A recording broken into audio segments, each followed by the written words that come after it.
is advocating for yourself so important right now? So I'm just wondering, what are the stakes for individuals who need to do this work? I think we just talked about psychology. One of the biggest things for me and the people that I coach is the self confidence that people have, their image of who they are. Sometimes it could take 1 year, one bad job to derail somebody's profession, right, or delay somebody's advancement, and it could be discouragement. I've actually coached a few people who are quite senior, and they have told me that they feel like there's a regression that's happened this year for a variety of reasons. Part of it is 2020, but part of it is also management and just the dynamics that might be happening that are unhealthy in the workplace. But it's getting small, right? It's like the story we tell ourselves about our self-worth. And so I really am concerned about that being at stake in terms of like, will we get derailed in our career and our self-confidence and self-esteem because of this year? I think that's at stake. The other thing that's at stake is also women caretakers in the workplace. We need caretakers to continue to be in the workplace. We need their impact, their skill set, who they are, their unique value that they provide. And my hope is that this year will not take them out. So I want to continue seeing that.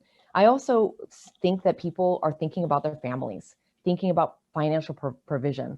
And oftentimes when it comes to boundary setting, I find that people have issues with setting boundaries because they fear that somehow they'll kind of like fortune tell that this will cause them to lose their job.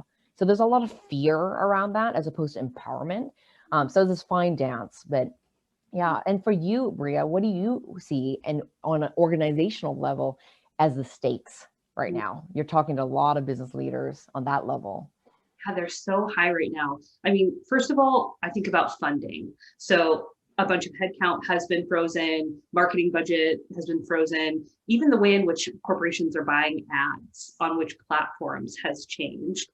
Certainly their investments in innovation are in R&D. So the way in which funding is happening, certainly advocating for your program relates to how many resources you get, relates to how much you can buy and provide access to others.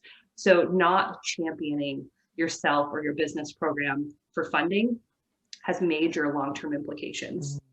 Of course, you see too the kind of career advancement, either limitations or possibilities that exist in organizations right now. And it really varies by sector. If you're in hospitality, healthcare, tech, very different situations happening for you.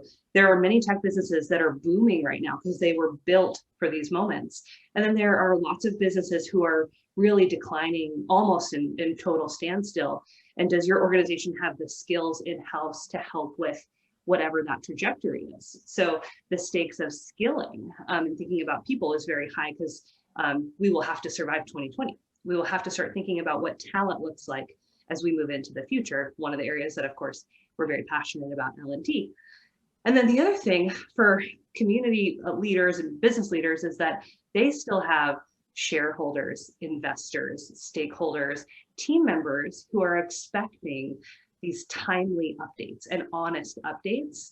And it can no longer be a quarterly business review that looks like all highlights. It has to be much more honest of where the business is so that they can actually have the kind of resilience that they need to come through this. And then, so if leaders aren't able to diagnose and be able to tell the story of where this business is headed or the potential ramifications, certainly their job's at risk, but their business also, of course, is at risk. So they've got a lot on the line, just like individuals do.